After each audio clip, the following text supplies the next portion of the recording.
Hello there. Welcome back to another unflattering angle and hopefully a better audio today because I can actually speak a little bit louder. I've got really bad stomach cramps for no apparent reason and I haven't ridden Eddie since our last show. It's Friday afternoon. I'm going to go give Eddie a wash with some shampoo because I didn't wash him last time I competed him. I just put like show spray or like no knots on him and I was like, that's good enough.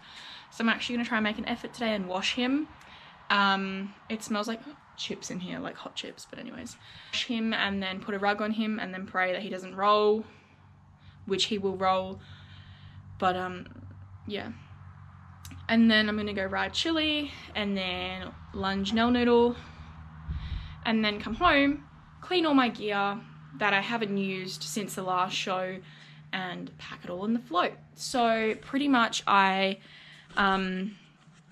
just a quick explanation why I haven't ridden him. He doesn't really need to be ridden. Like, in all honesty, he's like, we're not schooling or anything. I'm not like going to like, I don't know how to explain it. He's fit. Like, I still lunge him every day. Like, not every day, but like every other day he gets lunged. And he's not like the type of horse that needs to be in work. And the level we're competing is like literally like knee level for him. So he could like step over it. Hence why I'm not too concerned about it. And like the last time I took him to a show, I only rode him like 4 times before I took him to an event. So I'm not super stressed out. I mean, he'll be like fine. And I just want to like preface that he's completely fit enough to do what I want to do with him. It's not like me abusing him or just like pulling him out of the paddock and taking him riding. Like, he's more than fit enough to do what I want to do with him. But I just don't have time to ride. So I lunge instead, which is completely fine because he is fine to do that. So I'm gonna put his gear in the float now, which I'm pretty sure it's all mostly clean. I don't think I even cleaned my gear when I took him to the last show, so I think I cleaned it afterwards, but if not, it's fairly clean anyways, and it'll do. I'm gonna put his bridle and his breastplate in the cart, and he goes in a Dutch gag because he's a big strong boy, so he's like 16.2-ish.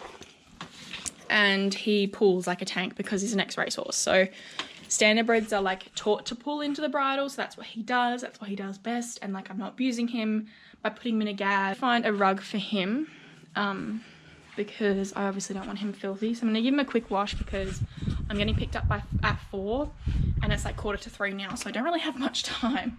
But yeah, so I'll just put him in a cool coat rug and hope that he stays clean because I don't want to put him in a hood because he'll probably kill himself somehow. So we're not doing that. Alright, so I've got a carrot and then I'll just go take his rug over there because I don't want him to try and escape while I go and get stuff from the garage because he tries to do that because he's stupid. No, let's preface that he's just really smart and tries to get himself in trouble all the time. So this is my wash bay. Yeah, this is what I deal with. My beautiful horse facilities, it's amazing. So I'm gonna use Kaleido Amino Gloss and then I'm gonna use a conditioner for his tail, which is this one because it was on sale and it was the cheapest. And then Old Fave, no knots, to hopefully keep the dirt off him. I cut his mane yesterday, so hopefully that doesn't look too ratchet once it's like all wet and stuff, but hoping I did an alright job because I don't cut manes very well. Preface Chili's mane. I literally haven't cut Chili's mane since I brought her because I'm that bad at it. Supplies are ready to rock and roll. Go fetch the horse, which I doubt he'll let me catch him, but we'll try. If not, he'll just be running around the paddock like an idiot. More to the point, I'll be running around the paddock like an idiot. Did him in 245 classes and then 160, which I probably should have done 145 and 260s, but who knows why I did not do that. But I think it's just because I knew I wasn't going to ride him very much, and I was like, he can just do 245s because they're midgets. So like 45s are like not even up to his like cannonbone, like they're literally tiny. So, and we'll probably have rails because they're not jumps to him, they're like literally just ground poles. But anyways, those are 2 horses And yes, I need to pick up the poop, but oh, I don't have anywhere to put it, so I'm like, well, what the fuck do I do with it all? And it's so dry anyway, it's like nothing's gonna grow here. Hey buddy, go carrot. And Penny's got her muzzle back on because her digital pulse was pulsing yesterday, so I was like, no, we're gonna get on top of that right now before accident happen.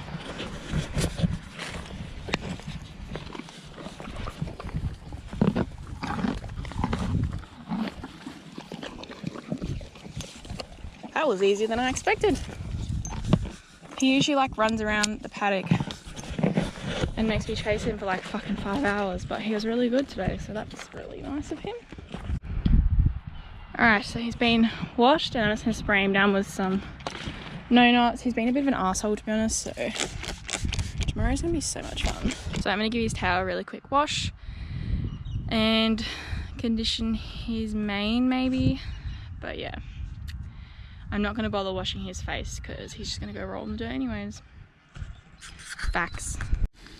Alright, so we're all done and I'm now covered in black sand because I hate this property, and as soon as you like touch anything you're just automatically black and disgusting, so well, black with sand, not black and disgusting, you know what I mean. But yeah, I'm more dirty than what he is now, and it looks like there's been an abomination. What is that? What is that? So I'm just going to wait for him to dry a little bit. I didn't bother to condition his mane because at the end of the day it's still gross, and I'll just put some no knots in it tomorrow. But yeah, so the reason why he's being a dick too is there's cows over there and I didn't realise, and he's like, what the freak are those things? So that's why he's being rude and annoying, because there's cows, and he's like, I don't like them. So yeah, anyways, I washed and conditioned his tail. So that's all nice and drying now. I've just got to wait for his body to dry. And then we should be good to put a rug on it and pray, I suppose, because he's not going to stay clean. As it is, he just flicked dirt all over him, but cool. Love my life so much. I could put him in the yard, but he fence walks in the yard, so there's no point me stressing him out because of him being clean, because it's only show jumping, so it literally doesn't matter. Don't do that. Wait! Stand up! Stand! I hate horses that do that. It's like, dude, you're gonna get your freaking rope stuck over your head, panic, and then pull back. And because this is such a dodgy house, that pole will come out of the ground and the pole will be coming along with him.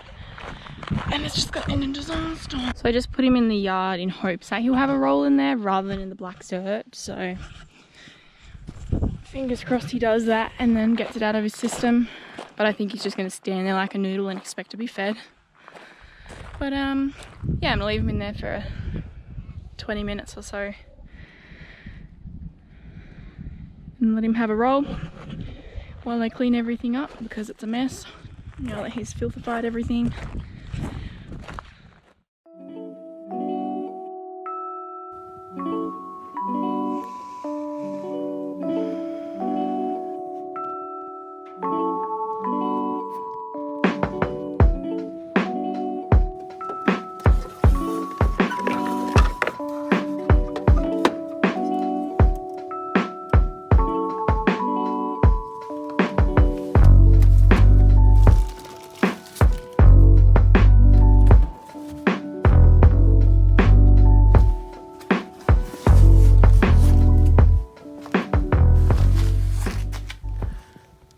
Any slower, Grandma?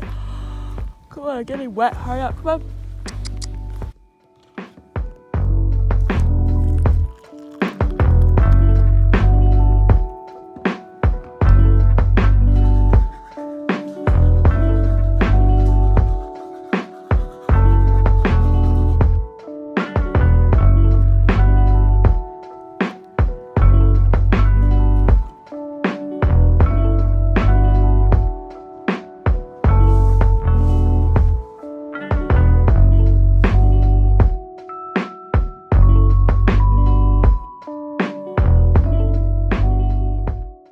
So this is my first 45 round. My dad actually missed the first part of this round, so this is actually like coming up to jump number 5 and 5A.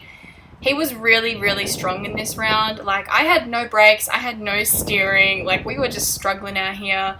Like, as you can see, I'm pretty much really in his face because he wasn't listening very well, and I wasn't giving him the chance. Like, I wasn't giving him a big release over jumps because he was just taking that chance and, like, winging it, you know what I mean? But he actually came 4th in this round, which I was really pleased with. And he really had a lot of fun with this one. We just went way too fast because it was an optimum time class, so he was supposed to be going a lot slower.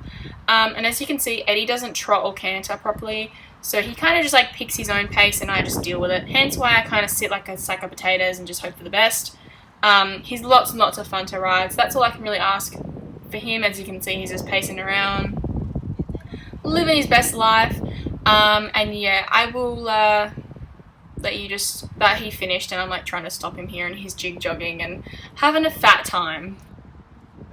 So this is our second 45 round and we actually won this class, which I was so happy about. I really wanted to have a win with him, and I said to myself that morning, I'm going to try go fast, I'm going to try and win this. And he did, so I was really happy with him. As you can see, he's super awkward, but we're not going to talk about that. And if you can hear any background noise, it's because it's like literally raining cats and dogs outside, which I'm so excited for because it is so dry here and we need the rain so bad. But anyways, yeah, so this course was actually quite nice. It rode really well.